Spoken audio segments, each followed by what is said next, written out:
Salut, c'est Megadriver16. On se retrouve après mes 3 semaines de vacances aux États-Unis et donc je reviens pour faire des vidéos, même si j'ai pu vous en fournir quelques-unes pendant mes congés car j'en avais fait quelques-unes d'avance. Mais là, on revient au direct et avant de reprendre mes séries habituelles, je fais une petite vidéo concernant la mise à jour de Cyanide, là, du jeu Tour de France 2015 qui vient de sortir. Et donc cette petite vidéo de description un petit peu du contenu de cette mise à jour, avec donc en termes de contenu les effectifs qui ont été mis à jour en fonction du vrai Tour de France, ainsi que la modification des notes de certains coureurs en fonction des récents événements, en particulier donc le Tour de France in réel. On a aussi les nouveaux maillots en ce qui concerne, enfin les nouveaux maillots, ceux qui ont été utilisés lors du Tour de France pour la Saxo Tinkoff, la Lotto Jumbo et la Garmin Cannondale. On a également donc le choix sur cette mise à jour des effectifs et des statistiques de l'utiliser ou pas, que ce soit en mode Tour de France ou en mode Pro Team.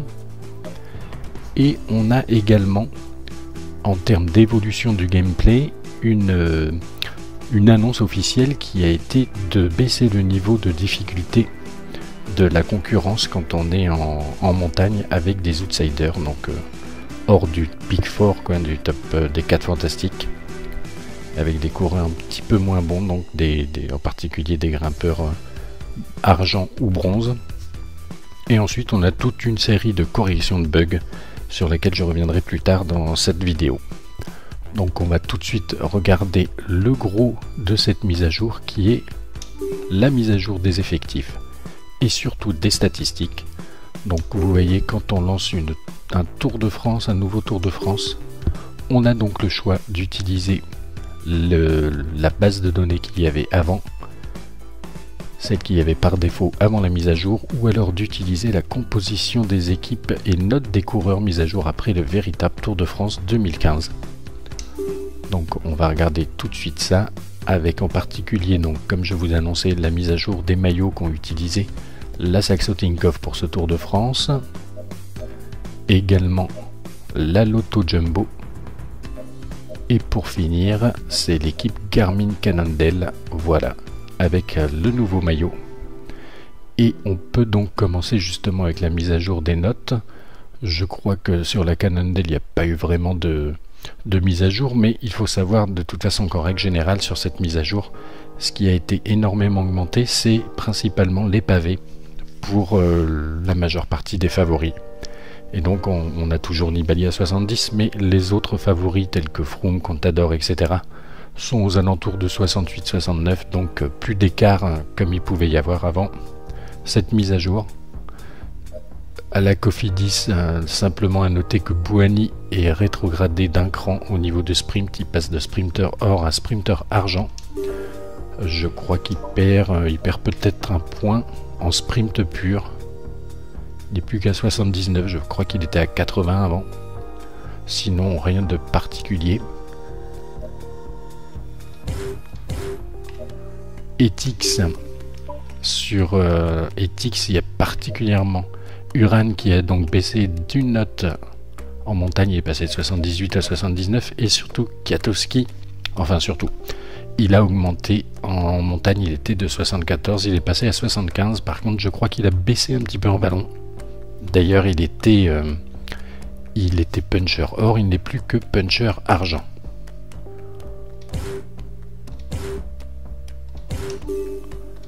On a ensuite Roland, je crois qu'il a quasiment pas été changé, comme le reste de l'équipe Europcar, en tout cas à la marge.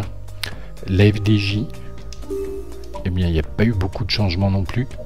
Thibaut Pinot conserve son 80 en montagne, il a 66 en pavé, par contre il a été descendu de 2 petits points sur les pavés, il avait 68 avant la mise à jour. Donc là, comme vous le constaterez, je ne fais pas une revue exhaustive des notes. J'attendais de voir ce qu'ils allaient faire pour la Giant. Effectivement, qui comme Kitten n'a pas participé, il n'est plus dans l'effectif de base. On a Warren Barguil qui a fait un énorme bond en pavé. Il était à 54 je crois, quelque chose comme ça. Il est passé à 70, donc ça va être plaisant de jouer avec Barguil, je pense. Il a toujours 78 en montagne.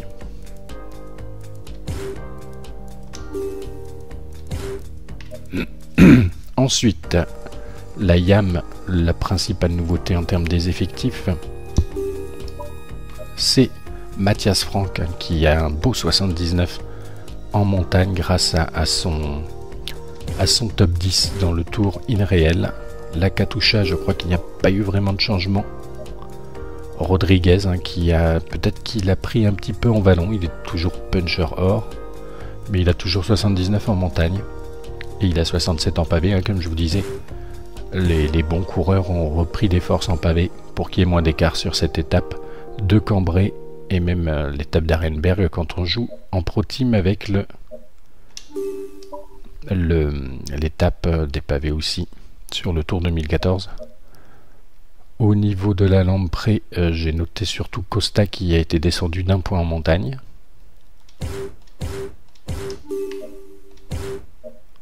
Alors la Jumbo, là il y a eu du mouvement quand même, puisqu'on voit que Gesink, avec son bon classement général, le top 10 qu'il a fait sur le classement InReal de ce tour, il est passé à 79 en montagne, grimpeur argent, et 68 en pavé, donc il est devenu vraiment un très bon coureur. Autrement, rien de particulier, à part Kelderman quand même qui a été baissé, 77 en montagne, il en avait 79 avant. La Lotto Soudal, j'ai pas regardé d'ailleurs. Greipel, il a dû être augmenté un petit peu en sprint. Ah oui, 83, je pense pas qu'il avait autant. Galopin qui a été augmenté en montagne avec ses belles étapes dans les Pyrénées en particulier. Et celui que j'ai pas regardé, je vais le regarder tout de suite. C'est Vandenbroek. Vandenbroek, je ne crois pas qu'il ait été touché. Peut-être qu'il avait 77 quand même en montagne avant, je ne sais pas. Je n'en suis pas sûr pour le coup. Si on continue cette revue d'effectifs,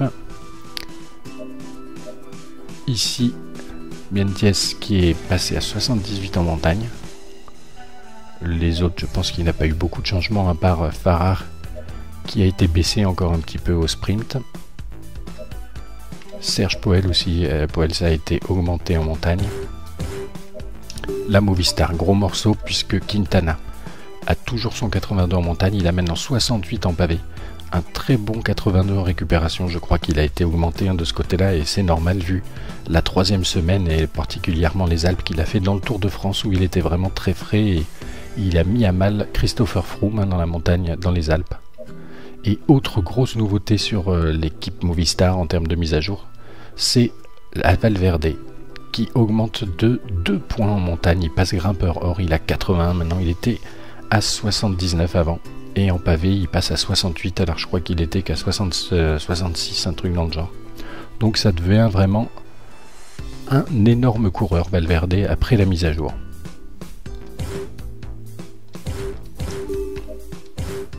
On passe ensuite à Orica. Et je crois que c'est Yates peut-être, quoi qu'il avait déjà 78 en montagne je crois. J'ai pas noté particulièrement, j'ai pas regardé plus que ça s'il y avait eu d'autres changements. Sur la Sky, eh bien Christopher Froome, je crois qu'il a peut-être été augmenté un petit peu en vallon peut-être, vu qu'il était très bien placé par exemple au mur de 8. Donc bon, en tout cas toujours un très bon coureur et on voit par contre en pavé, comme je disais, lui aussi a été très bien augmenté. Et ça confirme d'ailleurs ce qui s'est passé dans la réalité puisqu'il a bien suivi dans les pavés de Cambrai et il a 69 en pavé, toujours 82 en montagne. Richie Porte a descendu d'un cran, il n'a plus que 79 en montagne alors qu'il était grimpeur or avant. Geraint Thomas qui a bien suivi comme galopin surtout dans les Pyrénées au niveau de la montagne, donc ils l'ont augmenté à 77 en montagne. La Tinkoff, grosse surprise quand même sur la mise à jour de la Tinkoff puisqu'on voit bien que Alberto Contador n'a fait entre guillemets que 5ème, mais ils l'ont baissé de 2 points, il était à 80, il n'est plus qu'à 79 en montagne et donc il n'est plus grimpeur or mais seulement grimpeur argent. Là c'est quand même assez dur ce qu'ils lui ont fait. Surtout si on compare à Thibaut Pinot qui lui est resté à 80. Donc bon, bien évidemment, on ne peut pas satisfaire tout le monde dans cet exercice des mises à jour, mais là quand même, Contador, ça lui a fait mal. Hein. Autrement, on a Sagan qui a été augmenté lui en sprint. C'est vrai qu'il n'a pas gagné une seule victoire, mais il a encore ramené un maillot vert dans la réalité et il était vraiment bien présent avec beaucoup de deuxième place. Et donc il a 81 en sprint, il a été augmenté, hein. Il avait que 78 ou 79 avant. Majka est resté à 79, je crois que les autres n'ont pas particulièrement été changés. Donc la surprise, hein, une des grosses surprises quand on a été révélé ces mises à jour des notes, c'est la baisse de 2 points en montagne d'Alberto Contador. On a ensuite la Trek avec en particulier Mollema qui a pris 1 point en montagne, hein, déjà qu'il était très bon. Un très bon coureur polyvalent, là il passe de 78 à 79 en montagne, donc il progresse encore un petit peu.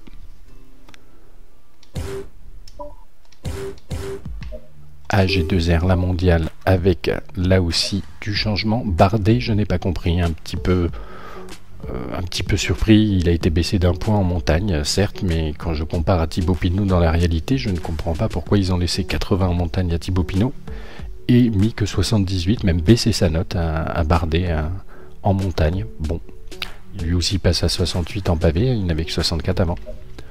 Autre grosse mise à jour, c'est le puncher argent que devient Villermoz grâce à sa victoire au Mur de Bretagne et un très beau 80 en vallon, 76 en accélération. Il va falloir compter sur lui sur les étapes de puncher. Et Perrault, on pouvait s'y attendre, hein, qui a été bien descendu, c'est la plus grosse perte de points en montagne je pense, puisqu'il passe de 79 à 75, ça fait mal. Mais c'est vrai que ça a été très dur pour lui, ce Tour de France 2015 dans la réalité. Et on va passer ensuite à Astana, où là aussi il y a eu du mouvement. Et du mouvement pour Nibali qui perd 1 point en montagne, il était à 80, il passe à 80. Il garde son 70 en pavé. On a Fuglsang en plus en lieutenant là de montagne, puisque c'est les effectifs réels, à 78 en ballon, je crois qu'il avait déjà cette note. Par contre, ce qui est intéressant de voir ici, c'est les remplaçants. Haru, qui a 79, toujours en montagne, et surtout Landa. Landa qui passe également à 79 en montagne. Je pense que c'est la plus grosse progression en montagne. Il n'avait que 74, je crois, avant. Et donc, ils ont pris en compte chez Cyanide le Tour d'Espagne, hein, pour cette mise à jour de notes, c'est sûr. D'où quand même le Tour d'Italie, pardon. Et d'où la petite incompréhension éventuelle de la baisse de points significative de Alberto Contador, qui a quand même gagné ce Giro. Bon, voilà, en tout cas Landa qui devient un très bon coureur, mais qui n'est pas dans l'effectif de base, donc on ne le verra pas sur les routes du Tour de France dans le jeu, à moins de sélectionner l'équipe Astana et de le mettre titulaire.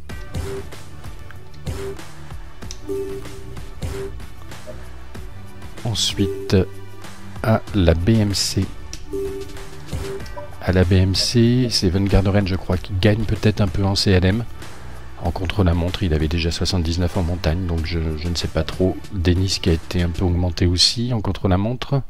Je crois qu'il avait que 79, mais j'en suis pas sûr. Et Greg Van Avermaet, je pense qu'il a été augmenté aussi un petit peu. Et ce qui me fait plaisir, c'est Samuel Sanchez. C'est vrai qu'il est devenu leader de la BMC après l'abandon de Van Garderen dans la réalité. Et il augmente de 2 points, je crois, en montagne. Il était à 74, il se retrouve à 76. Donc sympa, parce que j'aime bien ce coureur. On a l'équipe Bora avec, je ne sais pas trop s'il y a eu des mises à jour particulières, puisque je ne la connais pas bien, cette équipe. On a quoi en grimpeur? On a Nertz qui est à 73 en montagne, ouais, donc un petit peu dur quand même. Mais je pense que ça n'a pas changé par rapport à ce qu'il avait avant. Ah, par contre, si je reviens dessus 2 secondes, ce serait pas dans les remplaçants plutôt qu'il y aurait... Non, pas beaucoup plus de gros grimpeurs dans les remplaçants. Bretagne séchée. Sepulveda, je ne sais pas s'il a gagné un petit peu en montagne ou perdu. Est-ce qu'il avait 77 ou un peu moins de 76 comme il a maintenant? Je ne me rappelle plus trop. et on finit par la Canonical Garmin par laquelle on avait commencé. Donc voilà pour ce petit tour d'horizon de la mise à jour des statistiques, hein, vraiment un résumé pas du tout exhaustif. Et on va tout de suite commencer une petite étape de montagne. Donc on va tout désélectionner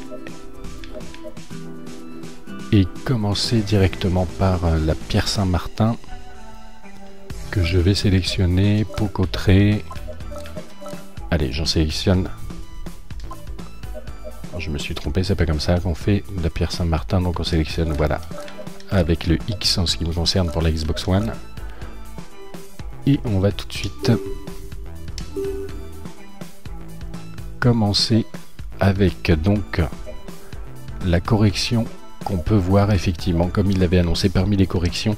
Maintenant, on peut voir le profil des étapes quand on regarde les futures étapes, ce qu'on ne pouvait pas faire avant, et ce qui permet un petit peu de, ce qui va nous permettre de calculer en particulier pour le classement du maillot à poids, sur quelles prochaines étapes il va falloir éventuellement se concentrer, ou même pour le maillot vert, savoir où sont placés les sprints intermédiaires des futures étapes pour voir comment gérer. Donc ça, c'est vraiment une correction de bug bien appréciable, et on va commencer tout de suite par cette étape de montagne où je voudrais aller voir si effectivement la difficulté a été baissée en montagne quand on utilise un outsider. Et là, l'outsider en question, ce sera Talansky avec son 78 en montagne.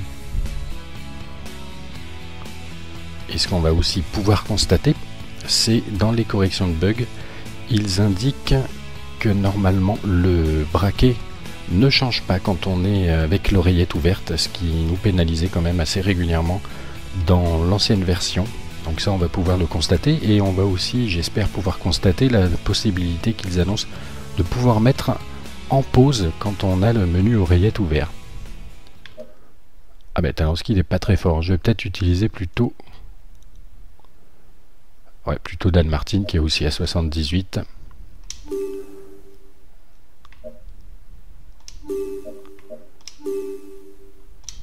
On va lancer la course tout de suite et partir directement. Regardez l'oreillette donc, avec ce nouveau maillot qu'on voit en direct là.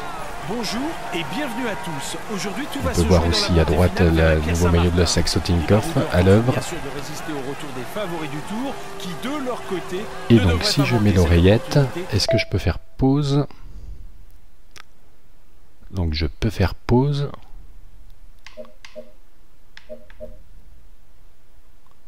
De mettre leurs adversaires KO. Par contre, ça n'a pas l'air de changer grand chose. Je croyais qu'on pouvait mettre pause. Possibilité de mettre le jeu en pause quand on ouvre.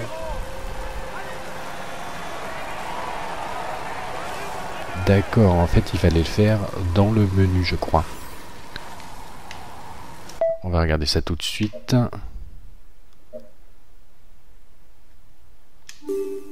Option volume, affichage, pause oreillette. Allez, on l'active. C'est parti. Et donc maintenant, si je mets l'oreillette, effectivement, on peut constater que je peux sélectionner un petit peu tous les coureurs que je veux. Ça m'a bien mis en pause. Donc effectivement, ça peut être sympathique. C'est une option qui peut être intéressante. Est-ce qu'on va l'activer tout le temps? Je ne sais pas encore. Il faut voir à l'usage, mais en tout cas, c'est bien annoncé et c'est bien effectif. On peut mettre en pause. On peut choisir en tout cas que quand on ouvre l'oreillette, le jeu se met en pause. Intéressant. On peut leur demander de rouler à un tempo élevé et de bien prendre son temps pour mettre la stratégie au point. Et on voit que ça ne m'a pas changé d'ailleurs le braquet. Ça c'est bien aussi. Je vous propose d'ailleurs de mettre une avance rapide et d'aller jusqu'au bout, jusqu'à l'ascension finale. En attendant, je vous cite aussi les autres corrections de bugs qu'ils nous ont indiquées côté Cyanide. avec donc le braquet qui normalement ne devrait plus changer quand on n'a pas activé cette option de mettre en pause l'oreillette. Et bien avant on avait des changements automatiques de braquet quand on était sur le plat, souvent en grand plateau, ça nous faisait passer automatiquement en petit plateau, et inversement quand on était sur en montagne, quand on ouvrait l'oreillette et qu'on était en gestion déjà délicate de notre barre bleue en petit plateau, ça nous faisait mettre le coureur en danseuse quelquefois, qui suivait un peu n'importe quelle attaque et qui mettait le grand plateau sans qu'on lui demande, et qui pouvait mettre à mal toute une stratégie ou la barre bleue qu'on avait utilisée. Je laisse passer la zone de ravitaillement, oui, tant pis. Ils sont pas crevés, hein. De toute façon les coureurs, c'est la première étape. Donc ça on va pouvoir le constater, je vais redésactiver l'histoire de la pause pendant l'oreillette. Ensuite en correction de bug, il nous indique qu'avant on avait quelquefois un objectif de garder un maillot jaune alors qu'on ne l'avait pas, ça devrait plus apparaître. Alors il faut que je regarde quand même, Dan Martin il commence à perdre un petit peu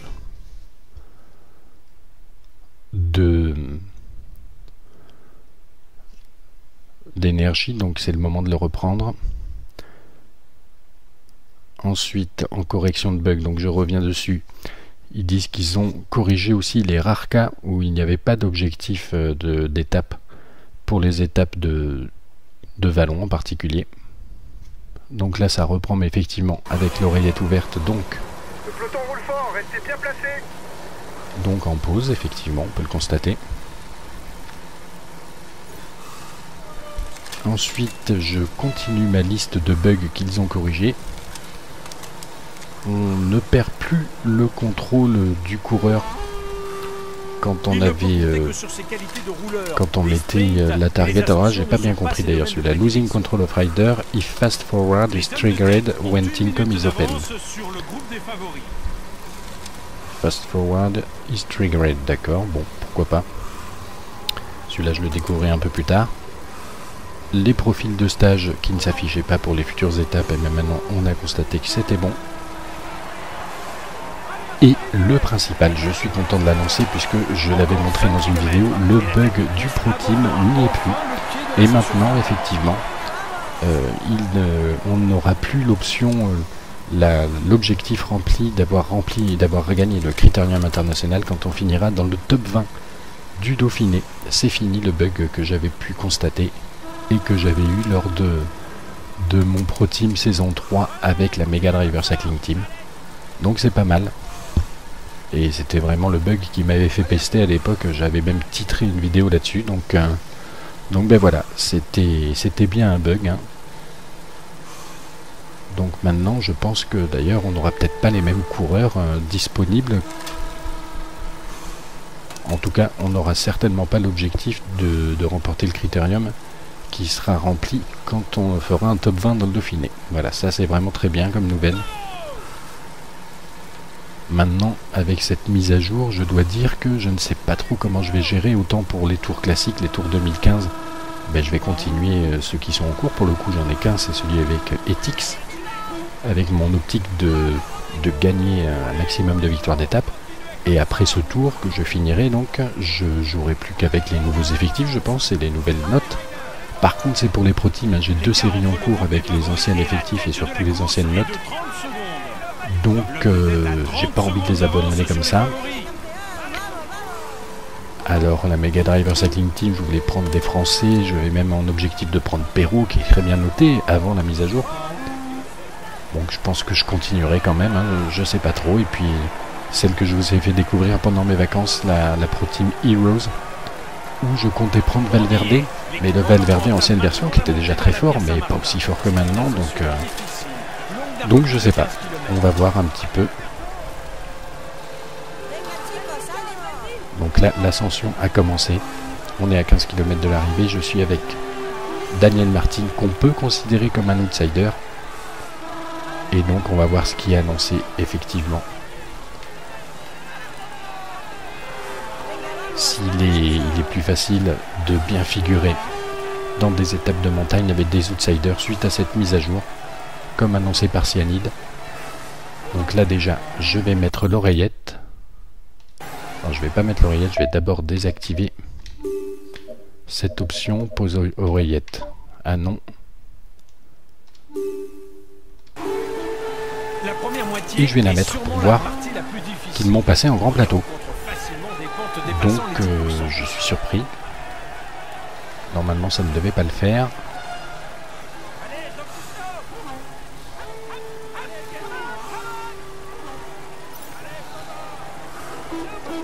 Et oui, hein, il continue à me passer en grand plateau.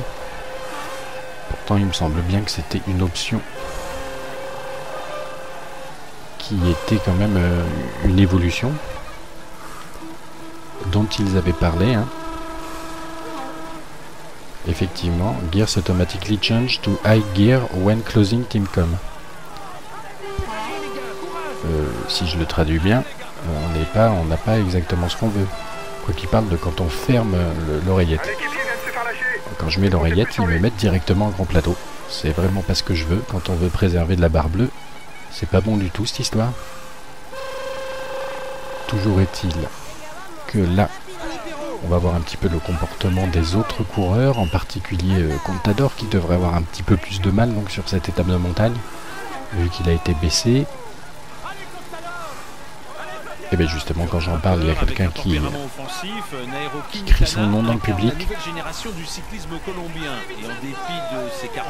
Et donc ce que j'aimerais bien voir, c'est aussi le comportement de Valverde qui devrait bien tenir. Par contre à 10 km de l'arrivée là, il y a un groupe devant et on retrouve bien évidemment Geraint Thomas après la mise à jour. Effectivement il est bien là. J'ai Talanski qui n'en peut plus. Le groupe est constitué de 23 devant. On a bien Galopin aussi. Effectivement, c'est le genre de configuration qu'on n'aurait peut-être pas vu avant la mise à jour.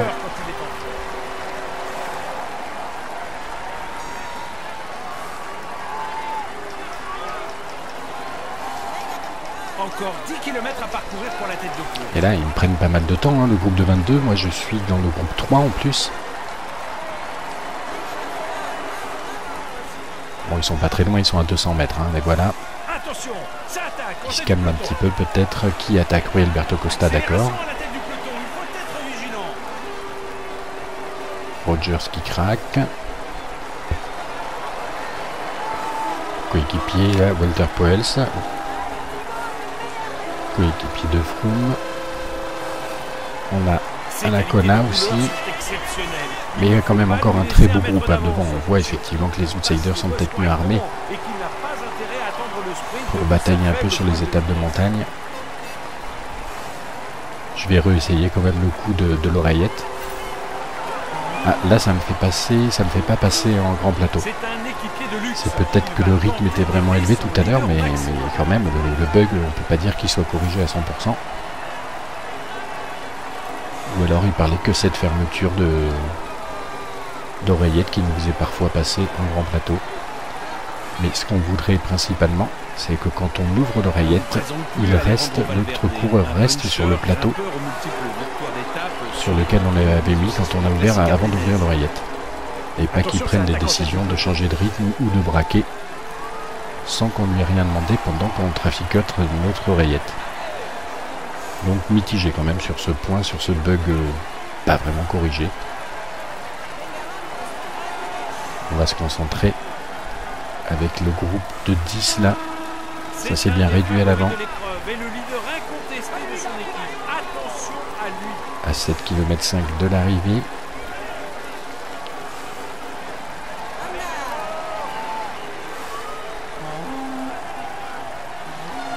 On remonte là au fur et à mesure. Uran, Mollema, qui a craqué devant au niveau de la Tinkoff. C'est peut-être Maika quand même, et pas Contador j'espère. On a Geraint Thomas, là effectivement ça devient dur. Qui est devant lui? Et si c'est Alberto Contador? Oula, effectivement ça fait mal. Allez, Geraint Thomas. On va essayer de laisser tout ce moment derrière nous.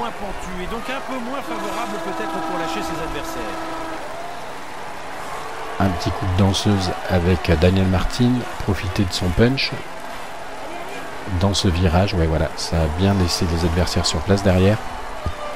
On n'a plus que Valverde, Pinot, Froome et Nibali à l'avant. Il est encore concerné par le maillot blanc. Thibaut Pinot Alors ça est doit être Rodriguez, oui. Gazing sûrement devant, c'est ça, avec sa nouvelle notation en montagne. Au classement général en 2014, un résultat qui lui avait d'ailleurs valu d'inscrire son nom au palmarès. Oula, ça doit être... c'est quoi, c'est Romain Bardet ça qui... Il ne reste que Ça risque pas d'être Perrault a priori qui doit être bien derrière maintenant. à lâcher tous ses concurrents. Mais là j'ai 2 airs devant à 5 km de l'arrivée. 5 km pour la tête. Allez, on passe le grand plateau avec Daniel Martin. On est actuellement 11e de cette étape de la Pierre Saint-Martin avec Valverde et Froome qui se livrent un petit duel là. 9 secondes devant Pinot, Quintana et Nibali. Et effectivement, c'est bien Romain Bardet qui a été baissé là avec son 78 en montagne qu'on retrouve ici. Mais qui prend Marou.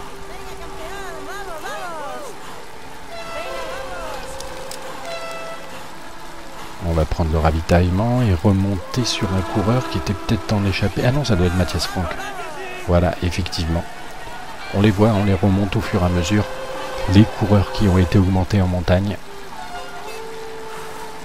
Les hommes de tête vont devoir continuer à maintenir l'allure s'ils veulent jouer la victoire d'étape.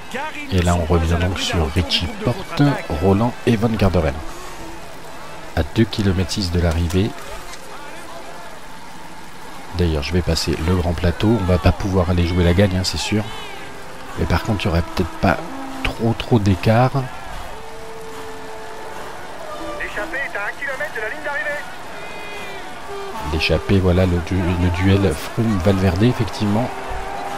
Quintana qui est devant. Roland qui s'accroche bien. Ah, Daniel Martin qui va pouvoir faire une 6e place, normalement. À moins que derrière, ils aient gardé suffisamment de force pour me déboîter. Et Roland, c'est ce qu'il essaye de faire d'ailleurs. Hein. On va pas finir très loin de Quintana. Et là, le rouge qui va nous faire défaut.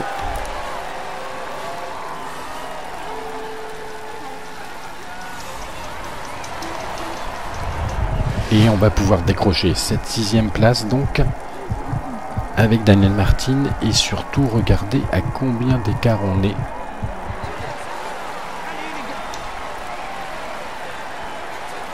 Par rapport au gros favori, en tout cas au vainqueur d'étape qui était peut-être Froome, j'ai pas bien vu, Froome et Valverde, et donc comme annoncé un Valverde qui devient vraiment un énorme coureur.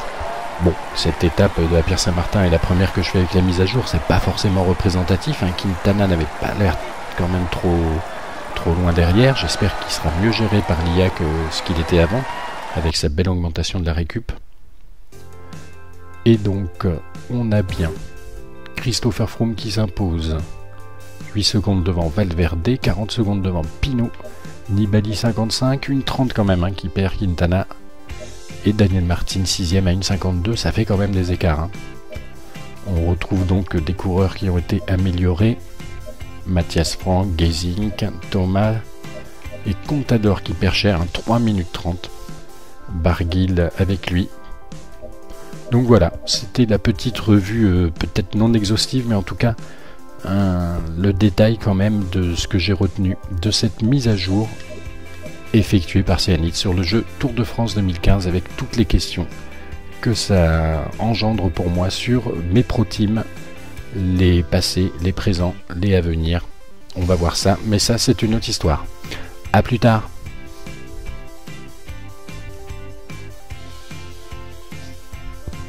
Mais maintenant on a constaté que c'était bon. Et le principal, je suis content de l'annoncer puisque je l'avais montré dans une vidéo, le bug du Pro Team n'y est plus. Et maintenant, effectivement, on n'aura plus l'option, l'objectif d'avoir regagné le Critérium international quand on finira dans le top 20 du Dauphiné. C'est fini le bug que j'avais pu constater et que j'avais eu lors de mon Pro Team saison 3 avec la Mega Driver Cycling Team. Donc c'est pas mal. Et c'était vraiment le bug qui m'avait fait pester à l'époque, j'avais même titré une vidéo là-dessus, donc ben voilà, c'était bien un bug. Hein. Donc maintenant, je pense que d'ailleurs, on n'aura peut-être pas les mêmes coureurs disponibles.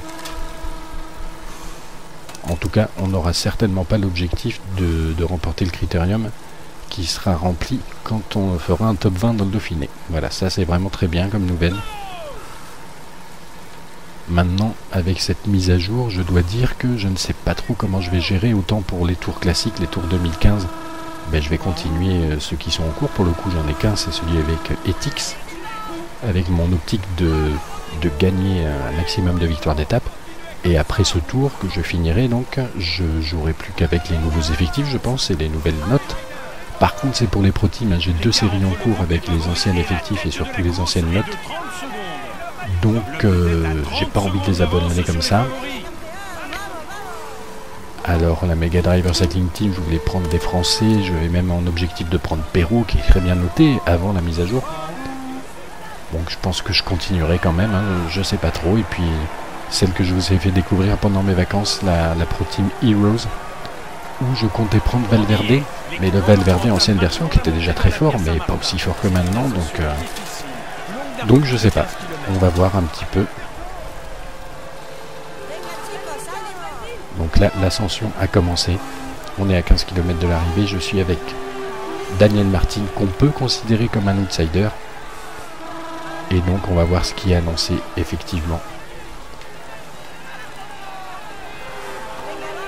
Il est plus facile de bien figurer dans des étapes de montagne avec des outsiders suite à cette mise à jour, comme annoncé par Cyanide.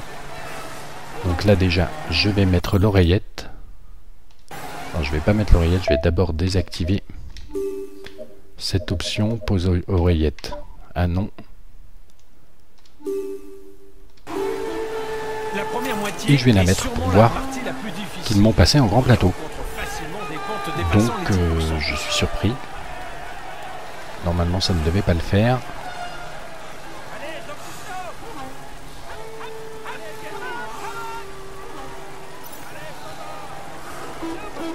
Et oui, hein, il continue à me passer en grand plateau. Pourtant il me semble bien que c'était une option qui était quand même une évolution dont ils avaient parlé. Hein. Effectivement, gears automatically change to high gear when closing teamcom. Si je le traduis bien, on n'a pas exactement ce qu'on veut. Quoi qu'il parle de quand on ferme l'oreillette. Quand je mets l'oreillette, ils me mettent directement en grand plateau. C'est vraiment pas ce que je veux. Quand on veut préserver de la barre bleue, c'est pas bon du tout cette histoire. Toujours est-il que là, on va voir un petit peu le comportement des autres coureurs, en particulier Contador, qui devrait avoir un petit peu plus de mal donc, sur cette étape de montagne, vu qu'il a été baissé. Et bien justement, quand j'en parle, il y a quelqu'un qui crie son nom dans le public. Et donc ce que j'aimerais bien voir, c'est aussi le comportement de Valverde, qui devrait bien tenir. Par contre, à 10 km de l'arrivée, là, il y a un groupe devant et on retrouve bien évidemment Geraint Thomas après la mise à jour. Effectivement, il est bien là. J'ai Talanski qui n'en peut plus. Le groupe est constitué de 23 devant. On a bien Galopin aussi. Effectivement, c'est le genre de configuration qu'on n'aurait peut-être pas vu avant la mise à jour.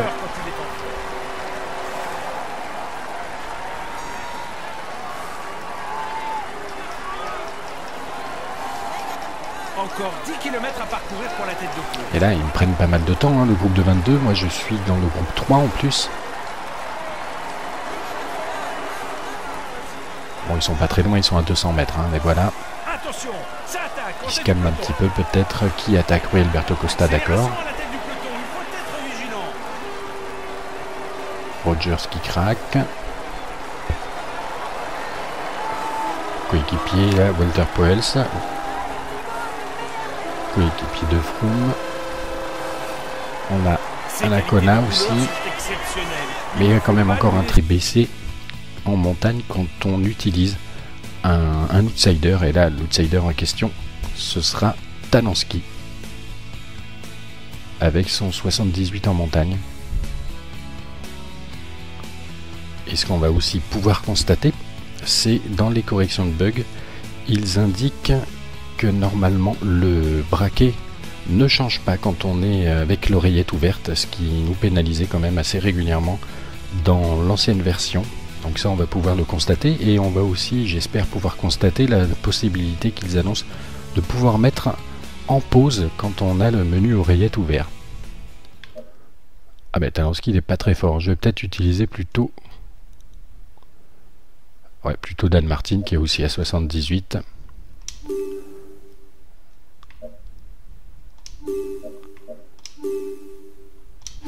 On va lancer la course tout de suite et partir directement. Regardez l'oreillette donc. Avec ce nouveau maillot qu'on voit en direct là. Bonjour et bienvenue à tous. Aujourd'hui, tout on va peut se voir jouer aussi dans la à droite le nouveau maillot de la Saxo Tinkoff à l'œuvre. Bien sûr de résister au retour des favoris du tour qui de leur côté Et ne donc devraient si pas je manquer mets cette l'oreillette, opportunité. est-ce que je peux faire pause? Donc je peux faire pause.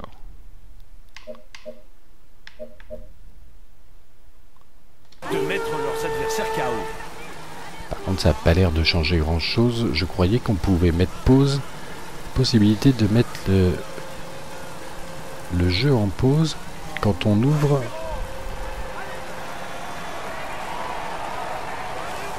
D'accord, en fait, il fallait le faire dans le menu, je crois. On va regarder ça tout de suite.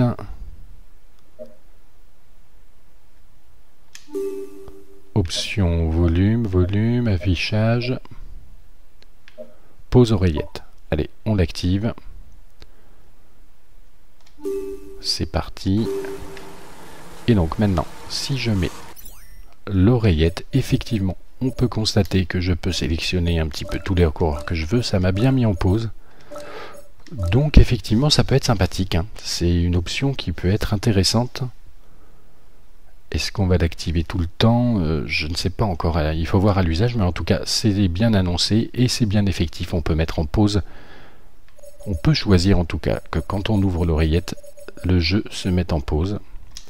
Intéressant. On peut leur demander de rouler à un tempo élevé On va relayer à bloc. et de bien prendre son temps pour mettre la stratégie au point. Et on voit que ça ne m'a pas changé d'ailleurs le braquet. Ça c'est bien aussi. Accélération en tête du peloton. Je vous propose d'ailleurs de mettre une avance rapide et d'aller jusqu'au bout, jusqu'à l'ascension finale. En attendant, je vous cite aussi les autres corrections de bugs qu'ils nous ont indiquées côté cyanide, avec donc le braquet qui normalement ne devrait plus changer quand on n'a pas activé cette option de mettre en pause l'oreillette. Et bien avant on avait des changements automatiques de braquet quand on était sur le plat, souvent en grand plateau, ça nous faisait passer automatiquement en petit plateau, et inversement quand on était sur en montagne, quand on ouvrait l'oreillette et qu'on était en gestion déjà délicate de notre barre bleue en petit plateau, ça nous faisait mettre le coureur en danseuse quelquefois, qui suivait un peu n'importe quelle attaque et qui mettait le grand plateau sans qu'on lui demande, et qui pouvait mettre à mal toute une stratégie ou la barre bleue qu'on avait utilisée. Je laisse passer la zone de ravitaillement, oui, tant pis. Ils sont pas crevés, de toute façon les coureurs, c'est la première étape. Donc ça, on va pouvoir le constater. Je vais redésactiver l'histoire de la pause pendant l'oreillette. Ensuite, en correction de bug, il nous indique qu'avant on avait quelquefois un objectif de garder un maillot jaune alors qu'on ne l'avait pas. Ça devrait plus apparaître. Alors il faut que je regarde quand même. Dan Martin, il commence à perdre un petit peu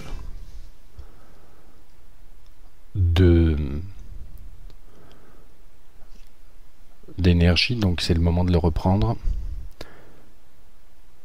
Ensuite, en correction de bug, donc je reviens dessus, ils disent qu'ils ont corrigé aussi les rares cas où il n'y avait pas d'objectif d'étape pour les étapes de vallon en particulier. Donc là ça reprend, mais effectivement avec l'oreillette ouverte, donc Le peloton roule fort, restez bien placés. Donc en pause, effectivement, on peut le constater. Ensuite, je continue ma liste de bugs qu'ils ont corrigés.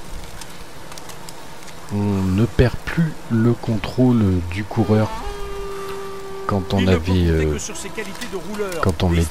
la target. Alors là, j'ai pas bien compris d'ailleurs celui-là. Losing control of rider if fast forward is triggered when Tinkoff is open.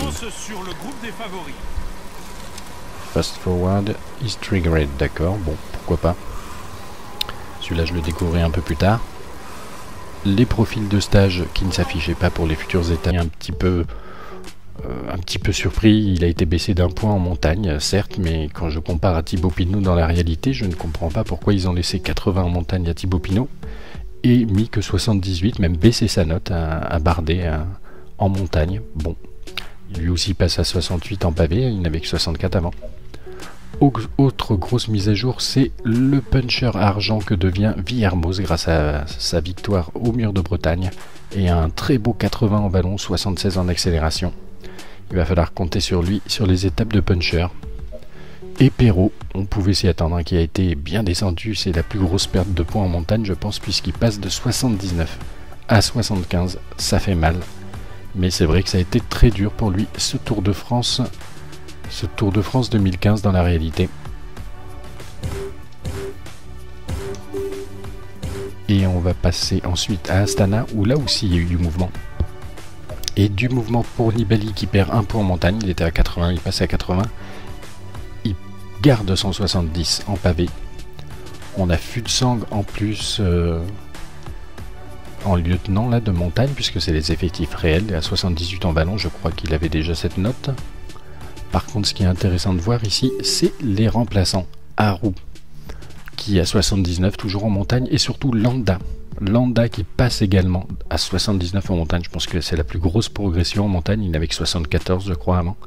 Et donc, ils ont pris en compte chez Cyanide le Tour d'Espagne pour cette mise à jour de notes, c'est sûr.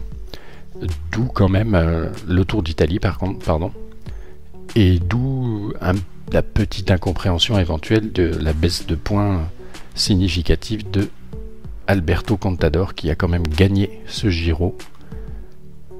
Bon, voilà, en tout cas, Landa qui devient un très bon coureur, mais qui n'est pas dans l'effectif de base, donc on ne le verra pas sur les routes du Tour de France dans le jeu, à moins de sélectionner l'équipe Astana et de le mettre titulaire.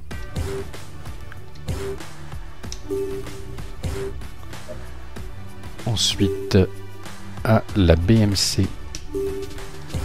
À la BMC, c'est Van Garderen, je crois, qui gagne peut-être un peu en CLM. En contre-la-montre, il avait déjà 79 en montagne, donc je ne sais pas trop. Denis qui a été un peu augmenté aussi en contre-la-montre. Je crois qu'il avait que 79, mais j'en suis pas sûr. Et Greg Van Avermaet, je pense qu'il a été augmenté aussi un petit peu. Et ce qui me fait plaisir, c'est Samuel Sanchez. C'est vrai qu'il est devenu leader de la BMC après l'abandon de Van Garderen dans la réalité. Et il augmente de 2 points, je crois, en montagne. Il était à 74, il se retrouve à 76. Donc sympa, parce que j'aime bien ce coureur. On a l'équipe Bora avec, je ne sais pas trop s'il y a eu des mises à jour particulières, puisque je ne la connais pas bien, cette équipe. On a quoi en grimpeur? On a Nertz qui est à 73 en montagne, ouais, donc un petit peu dur quand même. Mais je pense que ça n'a pas changé par rapport à ce qu'il avait avant. Ah, par contre, si je reviens dessus 2 secondes, ce serait pas dans les remplaçants plutôt qu'il y aurait... Non, pas beaucoup plus de gros grimpeurs dans les remplaçants. Bretagne séchée. Sepulveda, je ne sais pas s'il a gagné un petit peu en montagne ou perdu. Est-ce qu'il avait 77 ou un peu moins de 76 comme il a maintenant? Je ne me rappelle plus trop.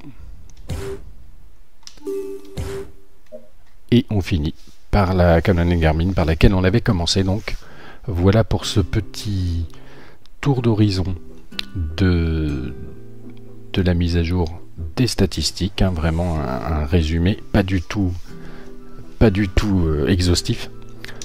Et on va tout de suite commencer une petite étape de montagne. Donc on va tout désélectionner et commencer directement par la Pierre Saint-Martin que je vais sélectionner. Pocautré. Allez, j'en sélectionne. Je me suis trompé, c'est pas comme ça qu'on fait la Pierre Saint-Martin, donc on sélectionne, voilà, avec le X en ce qui me concerne pour la Xbox One. Et on va tout de suite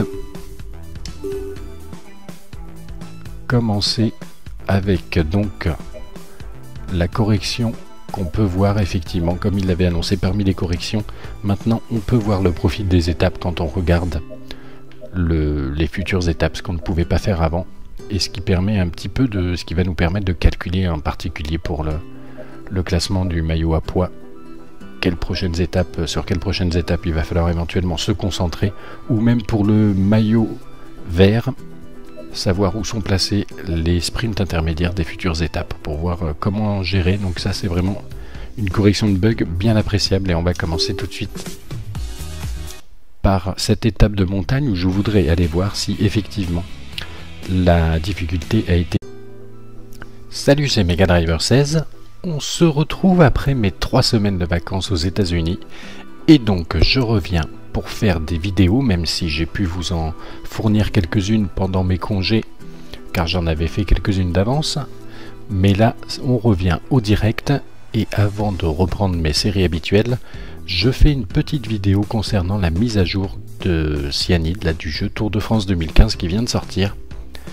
Et donc cette petite vidéo de description un petit peu du contenu de cette mise à jour, avec donc en termes de contenu les effectifs qui ont été mis à jour en fonction du vrai Tour de France, ainsi que la modification des notes de certains coureurs en fonction des récents événements, en particulier donc le Tour de France in réel. On a aussi les nouveaux maillots en ce qui concerne, enfin les nouveaux maillots, ceux qui ont été utilisés lors du Tour de France pour la Saxo Tinkoff, la Lotto Jumbo et la Garmin Cannondale. On a également donc le choix sur cette mise à jour des effectifs et des statistiques de l'utiliser ou pas, que ce soit en mode Tour de France ou en mode Pro Team. Et on a également, en termes d'évolution du gameplay, une annonce officielle qui a été de baisser le niveau de difficulté de la concurrence quand on est en montagne avec des outsiders, donc hors du Big Four, quoi, du top des 4 fantastiques, avec des coureurs un petit peu moins bons, donc en particulier des grimpeurs argent ou bronze. Et ensuite on a toute une série de corrections de bugs sur lesquelles je reviendrai plus tard dans cette vidéo. Donc on va tout de suite regarder le gros de cette mise à jour, qui est la mise à jour des effectifs et surtout des statistiques. Donc vous voyez, quand on lance un Tour de France, un nouveau Tour de France, on a donc le choix d'utiliser la base de données qu'il y avait avant, celle qu'il y avait par défaut avant la mise à jour, ou alors d'utiliser la composition des équipes et notes des coureurs mise à jour après le véritable Tour de France 2015. Donc on va regarder tout de suite ça, avec en particulier, donc comme je vous annonçais, la mise à jour des maillots qu'ont utilisé la Saxo Tinkoff pour ce Tour de France, également la Lotto Jumbo, et pour finir c'est l'équipe Garmin Cannondale, voilà, avec le nouveau maillot. Et on peut donc commencer justement avec la mise à jour des notes. Je crois que sur la Cannondale il n'y a pas eu vraiment de mise à jour, mais il faut savoir de toute façon qu'en règle générale sur cette mise à jour, ce qui a été énormément augmenté, c'est principalement les pavés pour la majeure partie des favoris. Et donc on a toujours Nibali à 70, mais les autres favoris tels que Froome, Contador, etc. sont aux alentours de 68-69, donc plus d'écart comme il pouvait y avoir avant cette mise à jour. À la Cofidis, simplement à noter que Bouhanni est rétrogradé d'un cran au niveau de sprint, il passe de sprinter or à sprinter argent. Je crois qu'il perd peut-être un point en sprint pur. Il n'est plus qu'à 79, je crois qu'il était à 80 avant. Sinon, rien de particulier. Ethics, sur Ethics, il y a particulièrement Uran qui a donc baissé d'une note en montagne, il est passé de 78 à 79, et surtout Kiatowski, enfin surtout, il a augmenté en montagne, il était de 74, il est passé à 75, par contre je crois qu'il a baissé un petit peu en ballon. D'ailleurs il était puncher or, il n'est plus que puncher argent.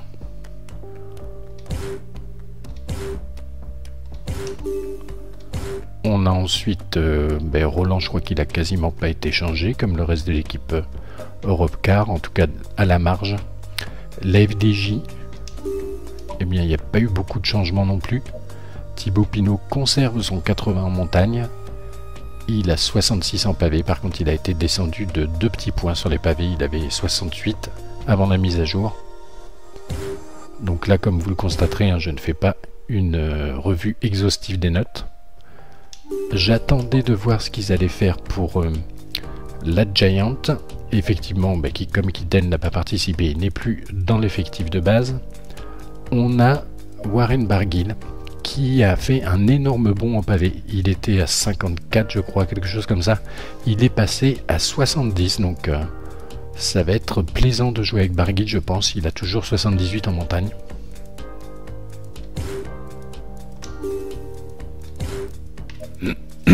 Ensuite, la YAM, la principale nouveauté en termes des effectifs, c'est Mathias Frank qui a un beau 79 en montagne grâce à son top 10 dans le tour InReal. La Katusha, je crois qu'il n'y a pas eu vraiment de changement. Rodriguez, qui a peut-être qu'il a pris un petit peu en vallon, il est toujours puncher or, mais il a toujours 79 en montagne. Et il a 67 en pavé, comme je vous disais.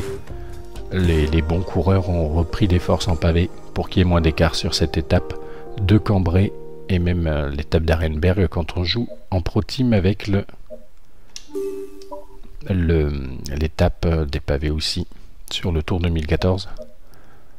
Au niveau de la Lamprey, j'ai noté surtout Costa qui a été descendu d'1 point en montagne.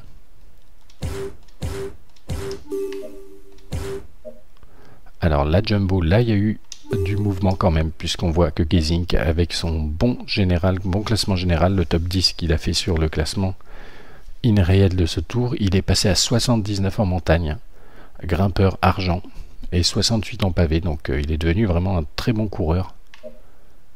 Autrement, rien de particulier, à part Kelderman quand même qui a été baissé, 77 en montagne, il en avait 79 avant. La Lotto Soudal, j'ai pas regardé d'ailleurs. Greipel, il a dû être augmenté un petit peu en sprint. Ah oui, 83, je pense pas qu'il avait autant. Galopin qui a été augmenté en montagne avec ses belles étapes dans les Pyrénées en particulier. Et celui que j'ai pas regardé, je vais le regarder tout de suite. C'est Vandenbroek. Vandenbroek, je ne crois pas qu'il ait été touché. Peut-être qu'il avait 77 quand même en montagne avant, je ne sais pas. Je n'en suis pas sûr pour le coup.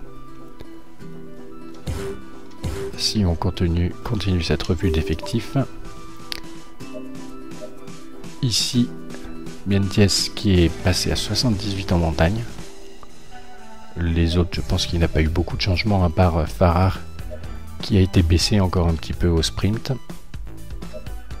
Serge Poel aussi, Poelsa a été augmenté en montagne.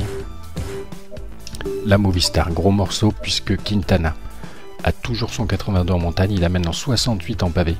Un très bon 82 en récupération, je crois qu'il a été augmenté de ce côté-là et c'est normal vu la 3e semaine et particulièrement les Alpes qu'il a fait dans le Tour de France où il était vraiment très frais et il a mis à mal Christopher Froome dans la montagne, dans les Alpes. Et autre grosse nouveauté sur l'équipe Movistar en termes de mise à jour, c'est la Valverde qui augmente de 2 points en montagne, il passe grimpeur or, il a 81 maintenant, il était à 79 avant, et en pavé il passe à 68, alors je crois qu'il était qu'à 66, un truc dans le genre. Donc ça devient vraiment un énorme coureur Valverde après la mise à jour.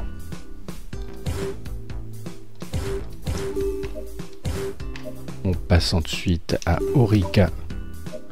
Et je crois que c'est Yates peut-être, quoi qu'il avait déjà 78 en montagne je crois. J'ai pas noté particulièrement, j'ai pas regardé plus que ça s'il y avait eu d'autres changements. Sur la Sky, eh bien Christopher Froome, je crois qu'il a peut-être été augmenté un petit peu en vallon peut-être, vu qu'il était très bien placé par exemple au mur de 8. Donc bon, en tout cas toujours un très bon coureur et on voit par contre en pavé, comme je disais, lui aussi a été très bien augmenté. Et ça confirme d'ailleurs ce qui s'est passé dans la réalité puisqu'il a bien suivi dans les pavés de Cambrai et il a 69 en pavé, toujours 82 en montagne. Richie Porte a descendu d'un cran, il n'a plus que 79 en montagne alors qu'il était grimpeur or avant. Geraint Thomas qui a bien suivi comme galopin surtout dans les Pyrénées au niveau de la montagne, donc il a augmenté à 77 en montagne. La Tinkoff, grosse surprise quand même sur la mise à jour de la Tinkoff, puisqu'on voit bien que Alberto Contador n'a fait entre guillemets que 5e, mais ils l'ont baissé de 2 points, il était à 80, il n'est plus qu'à 79 en montagne, et donc il n'est plus grimpeur or mais seulement grimpeur argent. Là c'est quand même assez dur ce qu'ils lui ont fait, surtout si on compare à Thibaut Pinot qui lui est resté à 80, donc bon, bien évidemment on ne peut pas satisfaire tout le monde dans cet exercice des mises à jour, mais là quand même Contador ça lui a fait mal. Autrement, on a Sagan qui a été augmenté lui en sprint. C'est vrai qu'il n'a pas gagné une seule victoire, mais il a encore ramené un maillot vert dans la réalité et il était vraiment bien présent avec beaucoup de deuxième place. Et donc il a 81 en sprint, il a été augmenté, il avait que 78 ou 79 avant. Majka est resté à 79, je crois que les autres n'ont pas particulièrement été changés. Donc la surprise, une des grosses surprises quand on a été révélé ces mises à jour des notes, c'est la baisse de 2 points en montagne d'Alberto Contador. On a ensuite la Trek avec en particulier Mollema qui a pris 1 point en montagne, déjà qu'il était très bon. Un très bon coureur polyvalent, là il passe de 78 à 79 en montagne, donc il progresse encore un petit peu.